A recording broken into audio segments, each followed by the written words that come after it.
సంధ్య, విధి బలీయం. నీవు చంద్రభాగా నదీ తీరం చేరి తపమాచరించు.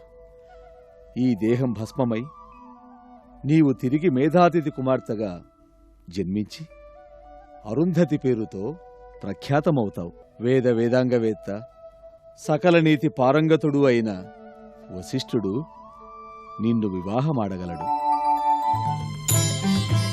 ఉమా, ఈమె జగదాంబ, జగదీశ్వరి, పరమేశ్వరుడికి అర్ధాంగిక గల బాల కనుక ఈమె సతి. పంచాక్షరీ మంత్ర ప్రాణం ఈ జగన్మాత. ఓం నమః శివాయ.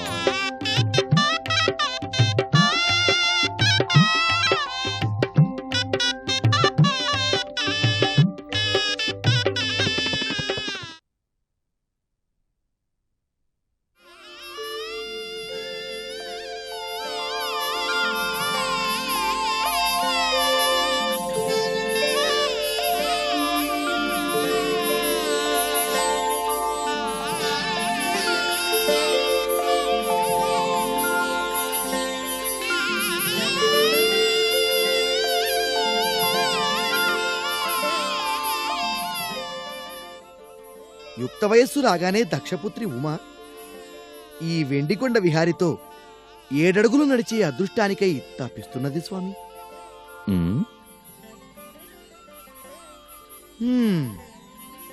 చేసే పూజలు, నోచే నోములు చాలవేమో. మరింత భక్తి ప్రపత్తులతో శివప్రసన్నతకు తపించమని నివేదిస్తాను. మరి సెలవా స్వామి? నారాయణ. గణపతయే నమః.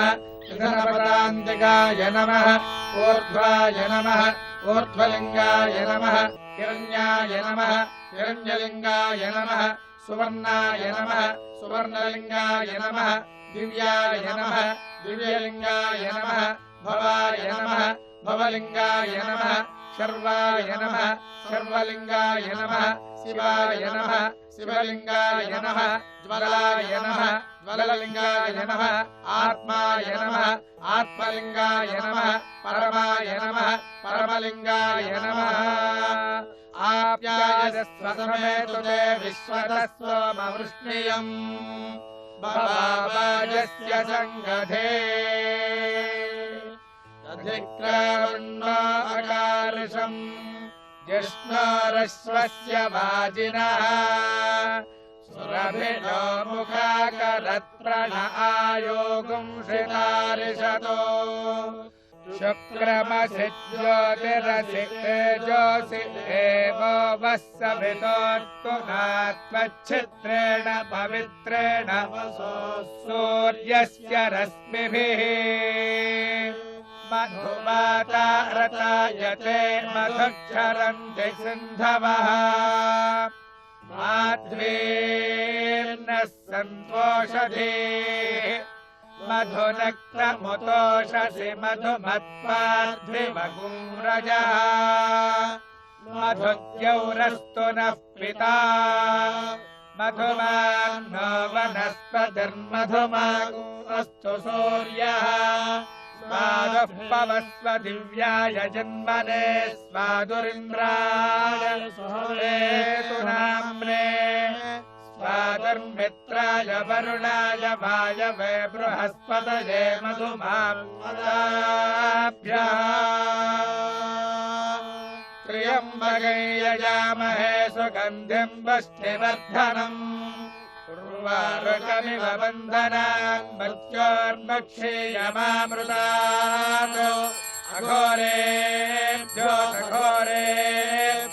ఘోరఘోరతరేభ్యః సర్వేభ్యः సర్వశర్వేభ్యో నమస్తే అస్తు రుద్రరూపేభ్యः.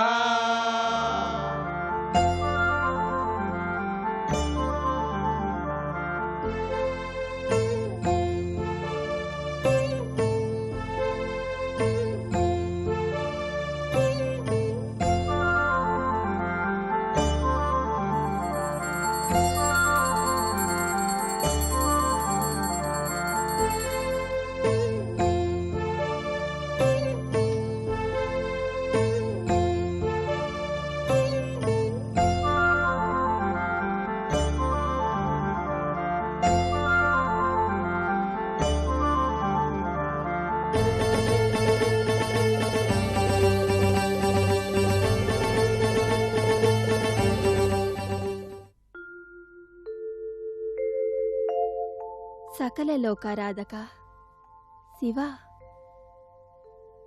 నా మనసే నీది, నీ సహచరులే నా బంధువులు, నా శరీరమే నీ నివాసగృహం. చేసే ప్రతి పని నీ పూజా పుష్పమే. నిద్రే సమాధి స్థితి. నడుస్తూ వేసే ప్రతి అడుగు నీ చుట్టూ చేసే ప్రదక్షిణం. చేసే ప్రతి ప్రార్థన నీదే. ఇంతేల స్వామి, నా ప్రతి కదలిక, ప్రతి పని అన్నీ నీ ఆరాధనే. అందుకు ప్రతిఫలంగా సదా సదాశివుని సేవ లభించాలనే కోరుతున్నాను. దక్ష ప్రజాపతి, కైలాసంలో పరమశివుడు నా మాటలు విన్నాడు, నా మనవి ఆలకించాడు. ప్రభువు పల్లెత్తు పలకలేదు కాని మౌనంతో మన్నించాడు. మౌనం అర్ధాంగీకారం అనలేము, అది పూర్తి అంగీకారంలాగే అనిపించింది. నారద మునీంద్ర, శివుడి వివాహ నిర్వహణలో తమరు ఎంతో శ్రద్ధ వహిస్తున్నారు. నా కుమార్తెగా జన్మించిన జగదాంబను జగదీశ్వరుడికి భార్యను చెయ్యాలని ఎంతో శ్రమిస్తున్నారు. మా దంపతుల కోరిక, నా పుత్రిక పూజలు ఫలించేలా ప్రయత్నిస్తున్నారు. ఏ విధంగా మీ రుణం తీర్చుకోగలం? 5-10 చేసి అంజలి ఘటిస్తున్నాను. ప్రజాపతి, శివకళ్యాణం జగత్ కళ్యాణం. దేవుడి పెళ్లికి అందరూ పెద్దలే, అందరూ కార్యకర్తలే.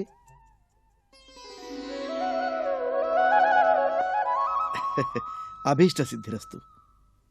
అమ్మా సతీదేవి, నిన్నే పరిణయమాడాలని ఎవరు నిరీక్షిస్తున్నారో, నీవు సదా ఎవరిని ధ్యానిస్తున్నావో ఆ శివుడినే భర్తగా పొందు తల్లి. ఆ శివుడు ఏ స్త్రీని భార్యగా వరించలేదు, ఇక ముందు వరించడు. ఆ పరమేశ్వరుని కోసమే అవతరించిన నిన్ను ఆయన చేపట్టుగాక. ఆ శంకరుడే నీకు భర్త అగుగాక. శివకటాక్ష సిద్ధిరస్తు. నీ పూజలు పురస్కారాలు, నోములు వ్రతాలు అన్నీ చక్కగా సాగుతున్నాయి కదు తల్లి?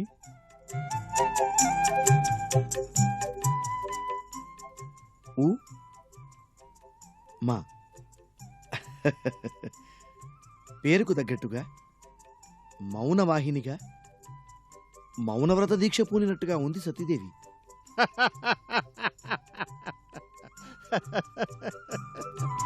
ప్రజాపతి, లోకంలో పతి అనే మాటకు పశుపతి అయిన శివుడే పరమోదాహరణగా, సతి అనే మాటకు మీ కుమార్తె సతీదేవే పరమ ఉదాహరణగా, అర్ధాంగి అనే మాటకు అన్ని విధాలా తగినట్టుగా ఈ సతీదేవి నిలిచిపోతుంది.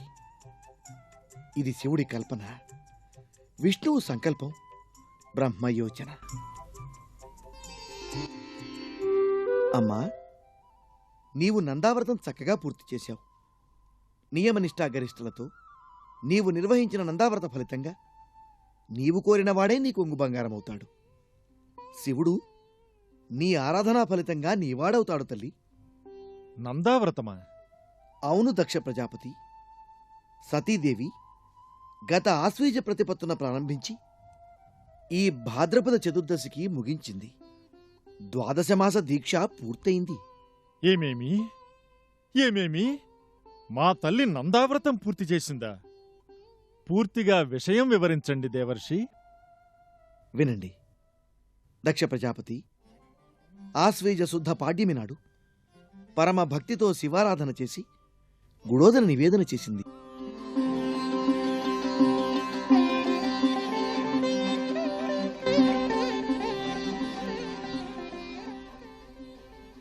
తర్వాతి నెల కార్తీకం, శివుడికి పరమ ప్రీతికరం.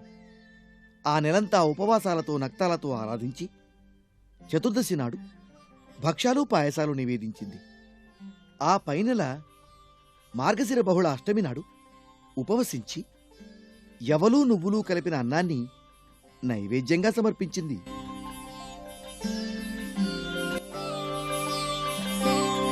ఆ తర్వాతి నెల పుష్యశుద్ధ సప్తమి నాడు నిరాహారంగా ఆరాధించి రాత్రి జాగరణ చేసి మరునాడు శివాభిషేకం చేసి పులగం నివేదించింది.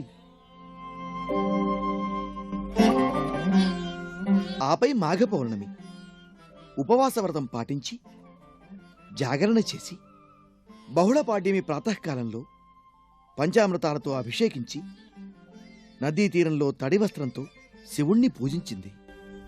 సంవత్సరంలో చివరి నెల ఫాల్గుణ బహుళ చతుర్దశి శివప్రీతికరంగా నిరాహార దీక్షతో ఆ రాత్రి 4 జాములలో మహేశ్వరుని అభిషేకించి బిల్వదళాలతో అర్చించింది. నమస్తే అస్తు భగవన్ విశ్వేశ్వరాయ మహాదేవాయ త్ర్యంబకాయ త్రిపురాంతకాయ త్రికాగ్నికాలాయ కాలాగ్నిరుద్రాయ నీలకంఠాయ మృత్యుంజయాయ సర్వేశ్వరాయ సదాశివాయ శ్రీమన్మహాదేవాయ నమః. త్రిదళం త్రిగుణాకారం త్రినేత్రం చ త్రిహాయుధం త్రిజన్మ పాప సంహారం ఏకబిల్వం శివార్పణం.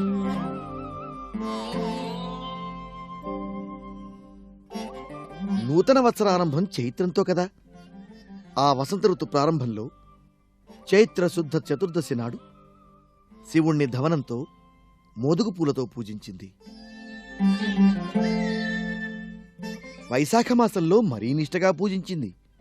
శుద్ధ తదియ నాడు నువ్వులు యవానం స్వామికి అర్పించి ఆ మాసమంతా పాలే ఆహారంగా నియమంగా ఆరాధించింది. ఇది ఎంతలేసి వారికైనా కష్టసాధ్యం. ఎంత తీవ్రవ్రతం పూనావు తల్లి. ఎంత తీవ్రవ్రతం పూనకపోతే ఆ శివుడి చిత్తం కరిగి కైలాసం విడిచి కదిలి ఈ దక్షమందిరానికి వచ్చి ఈ కన్యకామణి కరగ్రహణం చేస్తాడు. అవునవును, శివుడు ఎంత భక్త సులభుడైనా ఆయన మనస్సును కదిలించి కరిగించి కళ్యాణ సుముఖుణ్ణి చేయటం కష్టమే మహర్షి. అందుకే అంత కఠోర దీక్ష.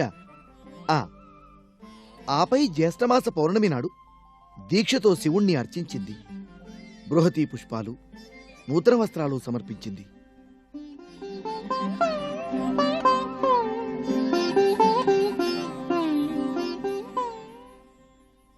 ఆషాఢమాసంలో పున్నమి ముందు చతుర్దశి సతీదేవి శివుణ్ణి ఆరాధించి నల్లని వస్త్రాలు బహుకరించింది.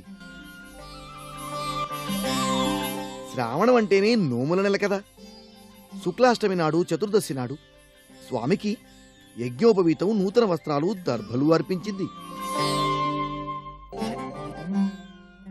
ఈ ద్వాదశమాస దీక్షావ్రతంలో చివరి నెల భాద్రపదంలో మాస శివరాత్రికి ముందు త్రయోదశి నాడు శివుణ్ణి నానావిధ పుష్పాలతో పుష్పమంజరులతో పూమాలలతో అలంకరించి అర్చించి నారికేళాలు కదళీ ఫలాలు నివేదించింది.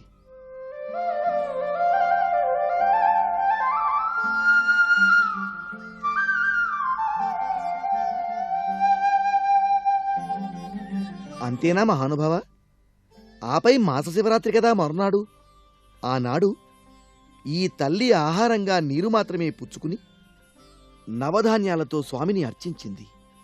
పంచాక్షరీ మంత్రజపంతో ఈ ఏడాది కాలం సర్వకాల సర్వావస్థల్లో శివుణ్ణి ఆరాధించింది. దేవర్షి, ఏడాది దీక్షగా పరమేశ్వర వ్రతం పాటించింది నా తనయ సతీదేవి. ఫలితంగానైనా శివుడు నా అల్లుడవుతాడు కదా నారదా? నిస్సంశయంగా నిస్సందేహంగా నీ అల్లుడవుతాడు శివుడు. శివుణ్ణి పరిణయమాడేందుకే జగన్మాత సతీదేవిగా అవతరించిందన్న విషయం మరిచావా? అవునవును, అయినా ఆడపిల్ల తండ్రికి ఆత్రం ఎక్కువ కదా.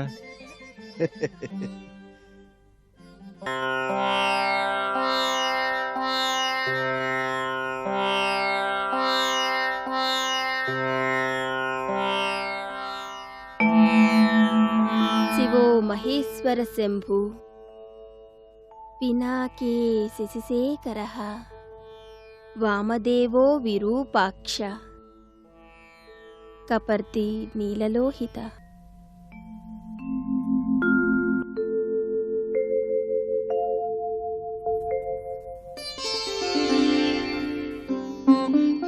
అపవర్గప్రదో పరమేశ్వర. ఏవం శ్రీ శంభుదేవస్య నామ్నాం అష్టోత్తరం శతం.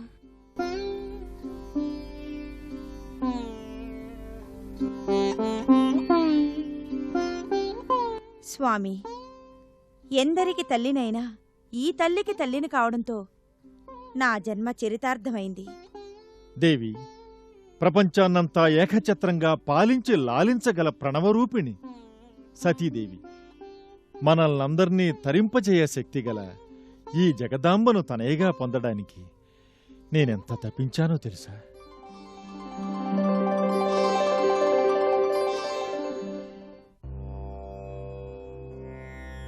ఓం హ్రీం క్లీం శ్రీం జగదంబాయే నమః.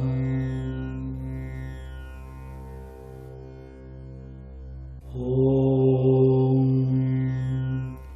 హ్రీం క్లీం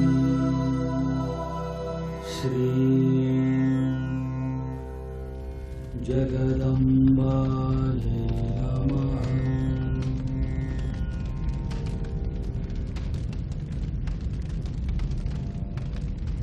ఓం హ్రీం క్లీం శ్రీం జగదంబాయే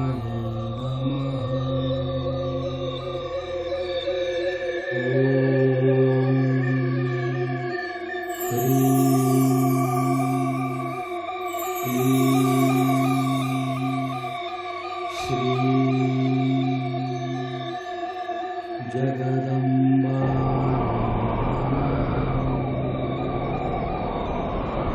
ఓం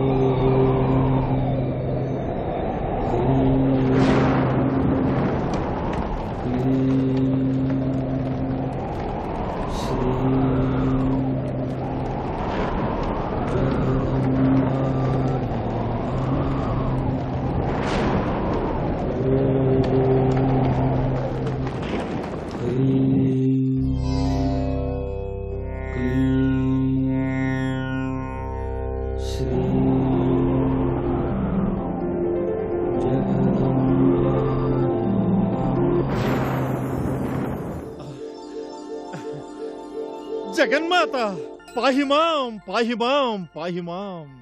కుమారా దక్ష ప్రజాపతి, నీవు 3000 దివ్యవత్సరములు నన్ను కఠోర దీక్షతో ఆరాధించావు. ఏమీ భుజించకుండా కొన్నాళ్ళు, నీరు త్రాగుతూ ఆకులు అలములు తింటూ కొన్నాళ్ళు, ఆపై అవి వదిలి నన్ను తపించావు. నీ భక్తికి దీక్షకు ఎంతో సంతోషించాను. ప్రసన్ననై ప్రత్యక్షమయ్యాను. ఆహా! జగదాంబా మహామాయే జగదీశే మహేశ్వరి, కృపాం కృత్వా నమస్తేస్తు దర్శితం స్వవపుర్మమ. అంబా, జగదంబా, అనురాగమూర్తి, కరుణించావా తల్లి? జగజ్జనని, సర్వ జగత్తును శాసించి పాలించే మహేశ్వరి, నాపై నీ దివ్యానుగ్రహం దివ్యవర్షంలా కురిసింది. ప్రసన్నురాలివై పాలించవచ్చావు. నమో మాతా, నమో నమః. అన్యథా శరణం నాస్తి, త్వమేవ శరణం మమ. తస్మాత్ కారుణ్యభావేన రక్ష రక్ష మహేశ్వరి. దక్ష, నీ దీక్ష నన్ను కరిగింపచేసింది. వరమిచ్చి ఆదరించాలని వచ్చాను. కోరిన వరాన్నిస్తాను, కోరుకో. ముక్కోటి దేవతామూర్తులకు సాధ్యం కాని నీ దర్శన భాగ్యం లభించి ధన్యుడనయ్యాను. ఈ జన్మకిది చాలు. కాని జగన్మాత, జన్మ చరితార్థం కావడానికి నీవు నా కుమార్తెగా జన్మించాలని కోరుకుంటున్నాను. కరుణించి కటాక్షించి అనుగ్రహించు మాత. తల్లి, నీ పూజలు ఫలించనున్నాయి. ముక్కోటి దేవతలు దేవతా ప్రముఖులతో కైలాసానికి వెళ్ళి శివుణ్ణి నిన్ను పెళ్లాడమని వేడనున్నారు. పరమేశ్వరుని కళ్యాణమై లోకాలన్నింటినీ, లోకేశులను, లోకపాలకులను, లోకస్తులను కరుణించు తల్లి. దేవర్షి, నా జననమే శివుని అర్థాంగ భాగం అపేక్షించి జరిగింది. మా జీవిత భాగస్వామి యోగిని దివ్యరూపిణి కావాలి. అంతేకాదు, శివతేజస్సును భరించగల శక్తిమంతురాలై ఉండాలి. అలాంటి నారీమణి కన్యారత్నం లభిస్తే మేం పాణిగ్రహణం చేయగలం. ప్రపంచంలో ప్రతి వరుడు వధువులో కోరదగిన లక్షణాలనే కోరారు మహాదేవ. అంతేకాదు నారద, మాతో 7 అడుగులు నడిచే మానినీమణి మరొక నిబంధన కూడా పాటించగలిగి ఉండాలి.